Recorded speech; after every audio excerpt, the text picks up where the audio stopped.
आज से 4 साल पहले की है, जब पुष्पा नए नए अपने पति के साथ अपने पुराने घर, पुरानी यादों को छोड़ एक नई शहर की एक नई बस्ती में आई थी।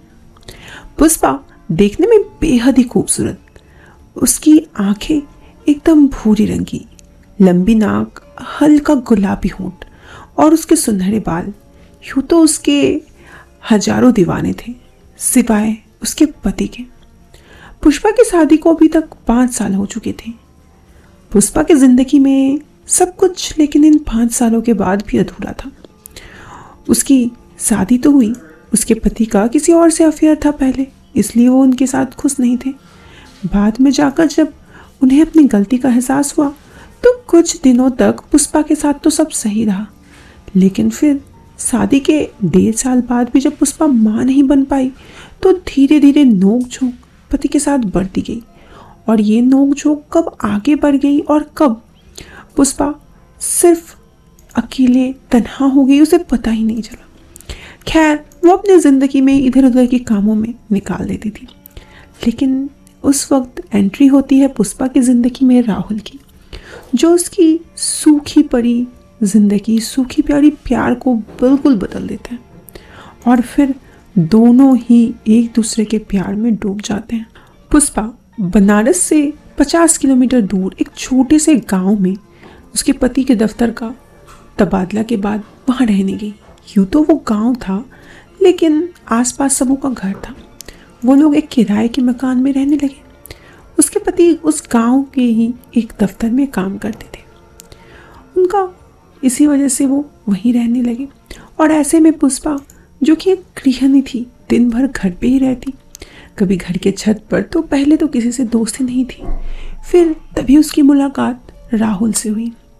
राहुल जो देखने में बड़ा ही आकर्षक था, सांवला रंग, लंबा शरीर, हाइट 6 फुट की होगा लगभग। वो सच में किसी का भी दिल उसकी ओर खींचा जा सकता था, लेकिन राहुल किसी को भाव नहीं देता था तब तक जब तक उसकी मुलाकात पुष्पा से नहीं हुई। पहली दफ़ा ही जब उसने पुष्पा को देखा तो वो सिर्फ देखते ही रही, और ना जाने कब उसका यूं देखना प्यार में बदल गया, पता ही नहीं चला। और राहुल के भी इस देखने से पुष्पा भी जब दोनों की नज़रें टकराई तो एक दूसरे में गजब आकर्षण हुआ। उम्र के इस पड़ाव में पुष्पा थी जहाँ उसे बेशक किसी की ज़रूरत तो थी, और ऐसे में उसके पति का उसके साथ ना होना पर ना के बराबर। उसकी इस खाली ज़िंदगी में जब राहुल की एंट्री हुई तो उसकी ज़िंदगी मानो एक सपने जैसा होने लगी। उस राहुल के साथ घंटों बात करना, उसे चुपके चुपके कभी देखना तो कभी सबके सामने हल्का सा मुस्कुराना। ऐसे ही करते करते पुष्पा और राहुल दोनों के काफ़ी नज़दीक आने लगे। और एक दिन राहुल ने भी अपने दिल की बात पुष्पा को कह दी। यूँ तो पुष्पा शादीशुदा और बेहद ही शांत स्वभाव की थी, लेकिन राहुल के प्यार में कब वो बड़बोली हो गई उसे खुद ही पता नहीं चला। और खुद भी जब राहुल ने उसे उसके दिल की बात बताई तो वो ना नहीं कर पाई, और धीरे धीरे राहुल पुष्पा दोनों ही एक दूसरे के नज़दीक आने लगे। फिर क्या था, फ़ोन पर घंटों बातें करना तो कभी चुपके चुपके और बढ़ने लगा। ये सब कुछ बस एक प्यारा सपना जैसा होते चला गया। लेकिन बात तब बढ़ गई जब राहुल भी जिद पे अड़ गया। किस चीज़ की जिद? जिद थी अपने प्यार को पाने की। राहुल जिद पे अड़ गया था कि वो चाहे कुछ भी हो जाए, अब वो पुष्पा के साथ अपनी ज़िंदगी की शुरुआत करना चाहता है। यहाँ पुष्पा, जो कि काफ़ी शांत स्वभाव की थी, अपने पति के सामने कभी जबान नहीं लड़ाती थी। किस तरह से वो अपने पति को ये कहेगी कि वो किसी और से प्यार करती है और इसीलिए उसके साथ रहना चाहती है, वो भी कुछ 6 महीने से जिसे जानती है उसके पास। ये सोच कर ही उसे काफ़ी डर लगता। उसने कई दफ़ा सोचा भी अपने पति से जाकर ये बातें कहने की, लेकिन पहला बात तो ये कि पुष्पा अपने पति से डरती थी, और दूसरा ये कि वो जब भी सोचती थी कि वो जाकर अपने पति से कहेगी, उसके पति अपने कामों पे दिन भर व्यस्त रहते। ऐसे में पुष्पा कभी अपने पति से अपने दिल की बात बता ही नहीं पाई।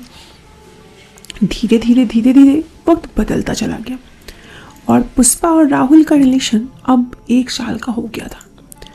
उस दिन पुष्पा के पति अपने दफ्तर से थोड़ा लेट ही आने वाले थे। ऐसे में पुष्पा ने सोचा कि आज कुछ देर राहुल को बुला ले। इससे पहले भी वो 1-2 दफ़ा राहुल को बुलाई थी अपने घर, लेकिन ज़्यादा देर के लिए नहीं। आज उसने राहुल के लिए खास अपने हाथों से खाना बनाया। और फिर क्या था, खाना बनाने के बाद वो राहुल को फ़ोन की। राहुल भी खुशी खुशी उसके घर चल गया। आखिर दोनों का जो आज ज़िंदगी के जो प्यार का शुरुआत था, उसका 1 साल भी पूरा हो चुका था। ऐसे में जब राहुल ने पुष्पा को देखा तो आज उसने कहा कि पुष्पा, आज हमारे प्यार का पूरा 1 साल पूरा हो चुका है। ऐसे में मैं इस प्यार के रिश्ते को एक कदम आगे ले जाना चाहता हूँ। पुष्पा थोड़ी डर गई। ये क्या बोल दिया राहुल? मैं ऐसा कुछ नहीं सोचती। तुम जैसा सोच रही हो वैसा नहीं। हाँ, उस रिश्ते में भी मैं आगे बढ़ना तो चाहता हूँ, लेकिन अभी नहीं।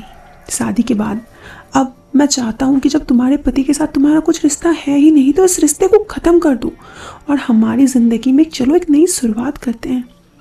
नहीं राहुल, ये नहीं हो सकता। क्यों नहीं हो सकता पुष्पा? इस तरह से दोनों घंटों इस बात पे आना बानी करते रहे।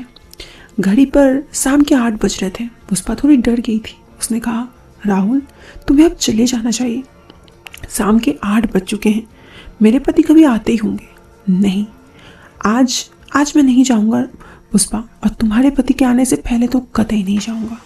राहुल, मैं भाभी हूँ मैं भाभी हूँ तुम्हारी, सिर्फ भाभी ही नहीं हो पुष्पा। हमारा रिश्ता 1 साल का है। इसी तरह दोनों एक दूसरे से खूब बहस कर रहे थे। तभी कॉलिंग बेल की घंटी बजी। पुष्पा का दिल जोरों से धड़कने लगा। न जाने अब क्या होगा जब उसके पति सामने देखेंगे कि राहुल है उसके घर पर, उसके पति के ना रहते हुए।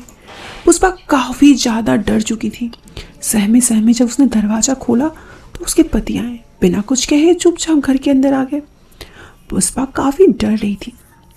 सहमे सहमे कुछ रुकी ही थी कि तभी राहुल आ गया। राहुल को देखते ही पुष्पा के पति ने कहा, तुम यहाँ कैसे?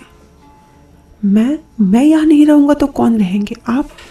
तुम कहना क्या चाहते हो राहुल? तुम वही हो ना पड़ोस में रहने वाले? जी, मैं वही हूँ। और मैं सिर्फ वही नहीं हूँ, मैं पुष्पा का आशिक हूँ। मैं पुष्पा से प्यार करता हूँ। और इससे पहले कि अगर आप ये कहेंगे कि पुष्पा मुझसे प्यार नहीं करती, पुष्पा भी मुझसे प्यार करती है। और हम दोनों का रिश्ता 1 सालों से है। ये क्या कह रहे हो राहुल? हाँ, मैं सही कह रहा हूँ। मैं इसे पिछले 6 महीने से कह रहा हूँ पुष्पा से, तुम्हें ये बात कहने के लिए। अरे पुष्पा क्या कहेगी? तुम्हें 2 मिनट ये पूछने का समय है कि पुष्पा कैसी हो? पुष्पा के पति को आज बुरा नहीं बल्कि शर्मिंदा लग रहा था। मुझे धीरे धीरे एहसास होने लगा था कि वो भी पुष्पा के साथ बहुत अन्याय किया है। इस पर उसने फिर कहा कि लेकिन फिर राहुल ने कहा, देखो मैं पुष्पा से प्यार करता हूँ और पुष्पा भी मुझसे प्यार करती है। अगर तुम नहीं चाहते हम दोनों का रिश्ता तो मे भी पुष्पा मेरे साथ ना आए, लेकिन पुष्पा तुम्हारे साथ बिल्कुल खुश नहीं है। राहुल की ये बातें आज पुष्पा के पति को गुस्सा नहीं दिला रही थी, बल्कि उसे यह एहसास ज़रूर दिला रही थी कि उसने भी पुष्पा के साथ क्या गलती किया। इतना कुछ कहकर पुष्पा के सामने से राहुल चला गया। पुष्पा अपनी नज़रों में गिर चुकी थी। उसे बिल्कुल नहीं लगा था कि राहुल उसे ऐसा कुछ कहेगा। उसने अपने पति की तरफ देखा। उसकी आंखों से आंसू बह रहे थे जो कि रुकने का नाम ही नहीं ले रहे थे। पुष्पा के पति ने कहा पुष्पा से, पुष्पा देखो, मुझे पता है मेरी गलती है। अगर तुम जाना चाहो तो तुम राहुल के साथ जा सकती हो। मैंने ज़िंदगी भर तुम्हें दुख दिया है। मुझे कोई हक नहीं है तुम्हें रुलाने का। फिर भी मैं तुम्हारे ऊपर अन्याय करता रहा और तुम चुपचाप सुनती रही। तुम जा सकती हो मेरे पास से। पुष्पा की आंखों से आंसू रुकने के नाम नहीं ले रहे थे। आज पता नहीं क्यों पुष्पा ने पहली बार अपने पति की आंखें भी नम देखा था। राहुल भी पुष्पा के घर से निकल कर जा रहा था। उसकी आंखें भी नम थी। दोस्तों, आपको क्या लगता है? क्या पुष्पा को अपने पति के साथ रहना चाहिए या फिर राहुल के साथ अपनी ज़िंदगी की एक नई शुरुआत करनी चाहिए? कमेंट बॉक्स पे ज़रूर बताइएगा।